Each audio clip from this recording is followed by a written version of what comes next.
My dear student, video को skip मत करिए। आगे आपके लिए जो नाभिकीय रिएक्टर के लिए वीडियो आने वाली है।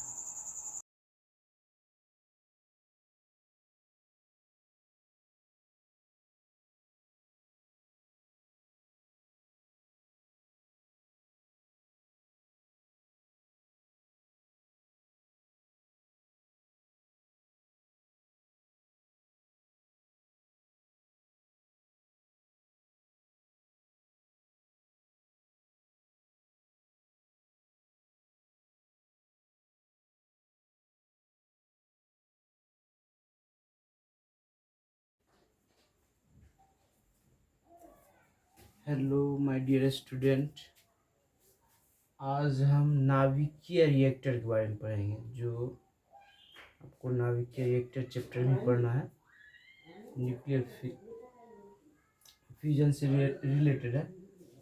नाभिकीय रिएक्टर एक ऐसा संयंत्र है जिसमें नाभिकीय विखंडन की नियंत्रण श्रृंखला अभिक्रिया द्वारा विशाल मात्रा में ऊर्जा उत्पन्न किया जाता है। इसके निम्न भाग होते हैं। नाभिकीय रिएक्टर एक ऐसा संयंत्र है जिसमें नाभिकीय विखंडन की नियंत्रित श्रृंखला, ये इंपॉर्टेंट लाइन है, नियंत्रित श्रृंखला अभिक्रिया द्वारा विशाल मात्रा में ऊर्जा उत्पन्न की जाती है। इसके निम्न भाग होते हैं। कौन कौन सा भाग होते हैं देखिए।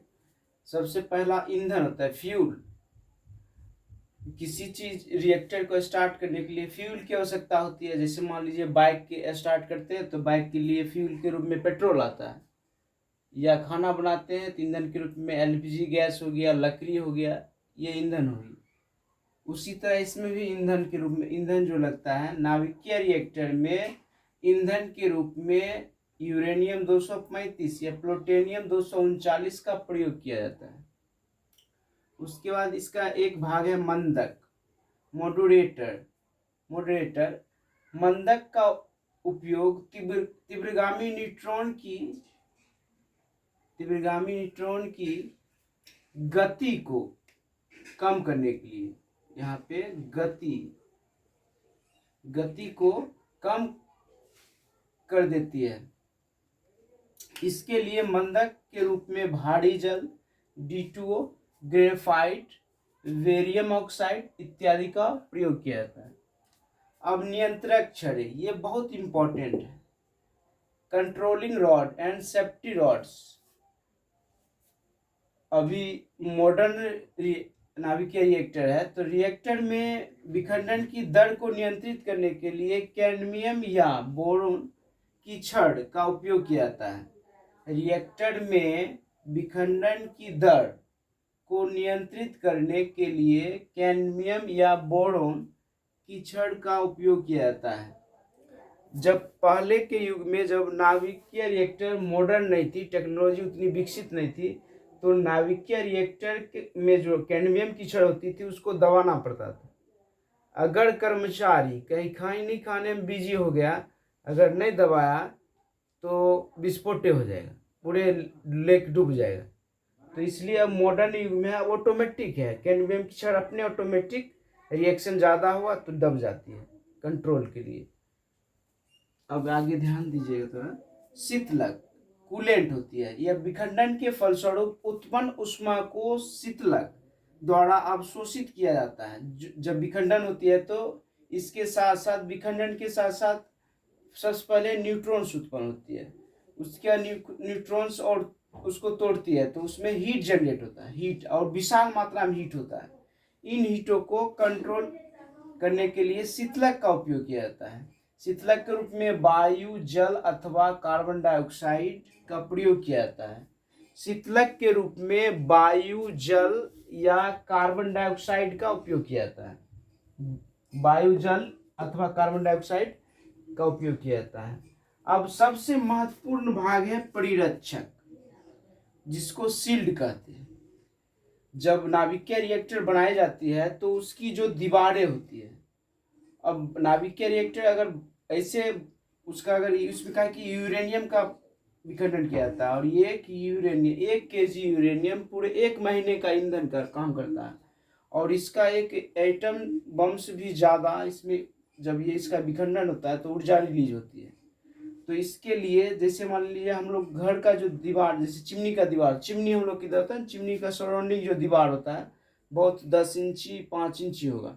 लेकिन इसकी जो दीवार होती है सराउंडिंग में, उसका चारों साइड का दीवार जो होती है वो होता है, नाभिकीय रिएक्टर के कवच रूपी दीवार लगभग 2 मीटर यानी 8 फीट, खल्ली जैसे हम लोग के जो WWE के पहलवान है उनके हाइट के, मतलब उनके हाइट के करीब लगभग 8 फीट होती है। 8 फीट, ऐसे 8 फीट होती है, गोलंब 8 फीट घूमता है ऐसे करके गोल सराउंडिंग।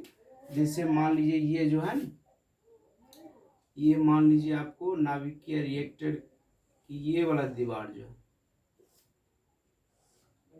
ये जो दीवार है ये 8 फीट रहता है। ये चौड़ाई 8 फीट रहता है, पूरे साइड मोटा, इतना मोटा रहता है, 8 फीट दीवारें होती है।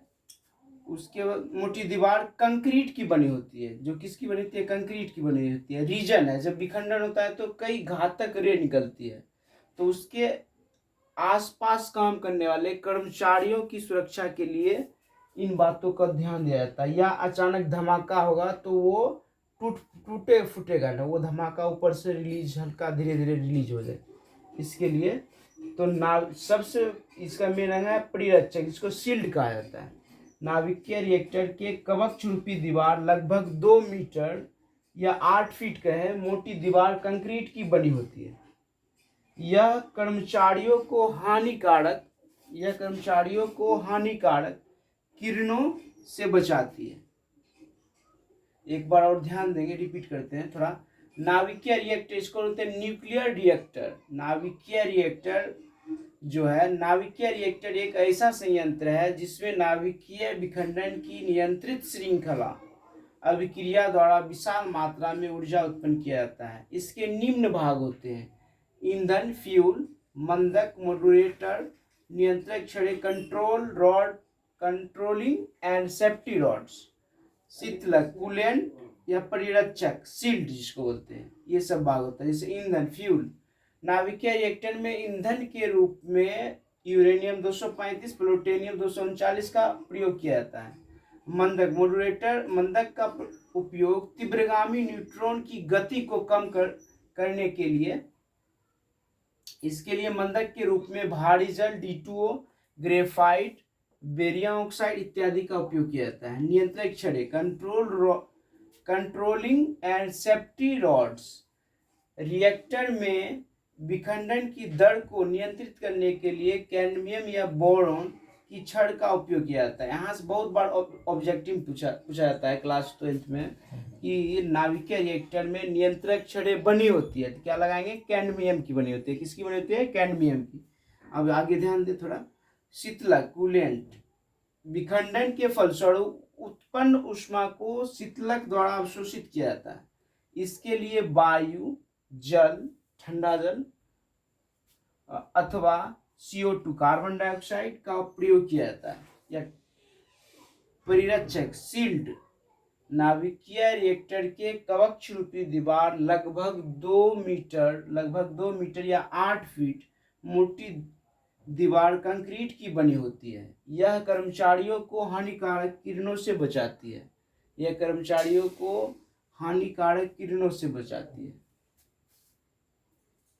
आगे बता रहे,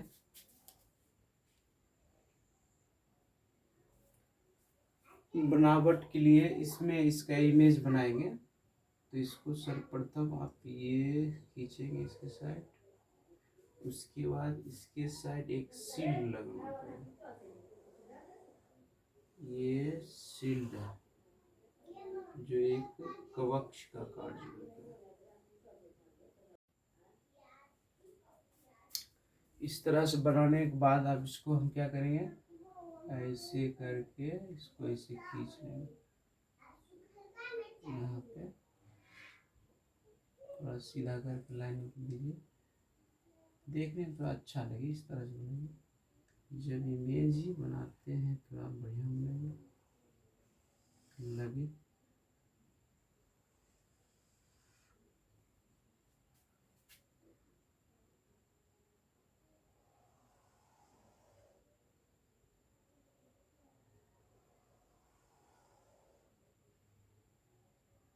इसके सीध में ऐसे करके इसको रखिए, यहाँ पे एक ये बनेगा।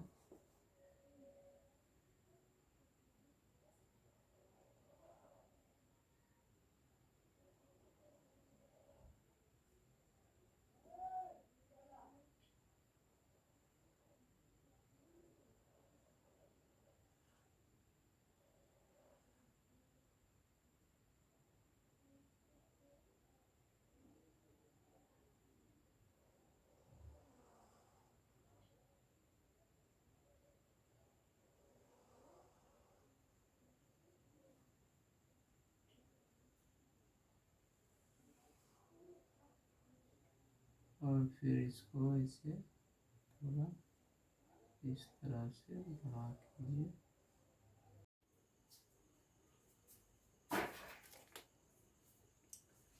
तो इमेज बन के हो गया रेडी। आपको ये जो दिख रहा है ये वाला, ये है आपका कंट्रोलिंग रॉड, कैडमियम की बनी होती है। अब मॉडर्न युग में ये ऑटोमेटिक अपने अप डाउन होते रहती है। इसको ऐसे कर कलर कर दो तो और बेहतर लगेगा।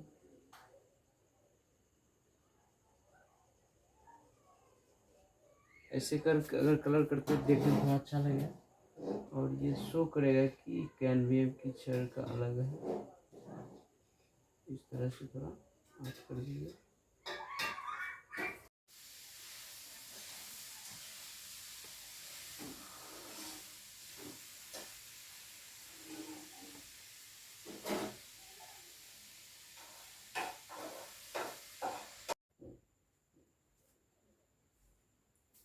और थोड़ा इधर आइएगा, बनावट बनावट लिख देंगे, उसके बाद इमेज बना देंगे नाभिकीय रिएक्टर का।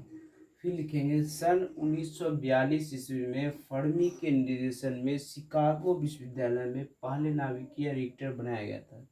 सबसे पहले नाभिकीय रिएक्टर की जो उत्पत्ति हुई थी उसमें सबसे पहला योगदान है ओटो हन का, फिर कई रदरफोर्ड का, उसके बाद जो बनाए थे इन्होंने सब पहले ये बनाए थे। फिर मतलब सन 1942 ईस्वी में फर्मी के निर्देशन में शिकागो विश्वविद्यालय में पहले नाभिकीय रिएक्टर बनाया गया था।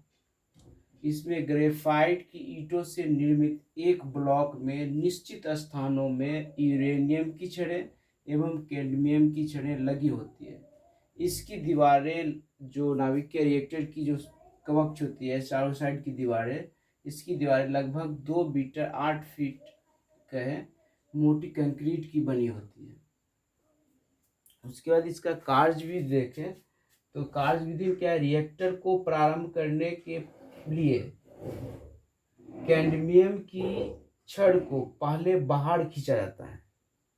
जब रिएक्टर को प्रारंभ करना होता है तो कैडमियम की छड़ को पहले बाहर खींचना होता है। तो जब बाहर खींचा जाता है कैडमियम की छड़ें तो पहले से मौजूद न्यूट्रॉन यूरेनियम 235 का विखंडन प्रारंभ कर देती है। तो नाभिकीय रिएक्टर में पहले से जो मौजूद न्यूट्रॉन्स होती है वो यूरेनियम का विखंडन प्रारंभ कर देती है। उत्पन्न तीव्रगामी न्यूट्रॉन ग्रेफाइट से टकराने के बाद अपनी गतिज ऊर्जा खो देती है। उसके बाद खो देती है और मंदगामी न्यूट्रॉन्स में बदल जाती है।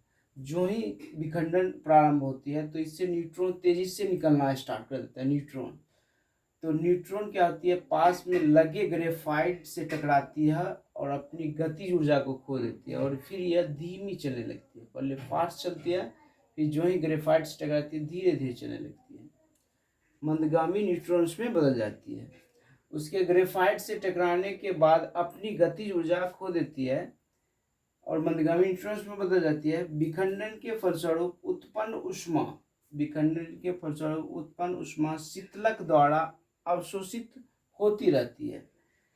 आवश्यकता अनुसार विखंडन की दर को नियंत्रित करने के लिए कैडमियम की छड़ें ऑटोमेटिक नीचे दब जाती है। आवश्यकता अनुसार विखंडन की दर को नियंत्रित करने के लिए कैडमियम की छड़ें ऑटोमेटिक नीचे दब जाती है। उत्पन्न ऊष्मा से जल का सुपर हीटेड स्ट्रीम बनता है। एकदम लोहे, तप्त लोहे की तरह एक स्ट्रीम बनता है भाप का, एकदम रेड आता है। इससे टरबाइन को घुमाया जाता है। इस प्रकार टरबाइन के पीछे लगे डायनेमो यांत्रिक ऊर्जा को विद्युत ऊर्जा में परिवर्तित कर देती है और एक दिन में 1,00,000 घर को हम बिजली डिस्ट्रीब्यूट कर सकते हैं। इससे 1,00,000 घर को नाभिकीय रिएक्टर से। और 1 किलो यूरेनियम पूरे 1 महीने का ईंधन होता है। अगर मान लीजिए हम इसके बदले में दूसरा ईंधन लेते, कोयला लेते, तो कितना टन उसको ढेर लग जाता, कितने कचरे हो जाते कोयले का, और बहुत इसमें खर्च आती।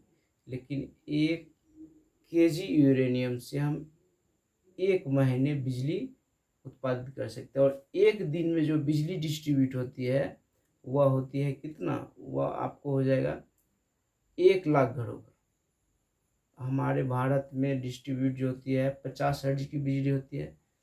एक अमेरिका ऐसा देश है जिसमें 60 हर्ट्ज की बिजली डिस्ट्रीब्यूट होती है। Thanks for watching.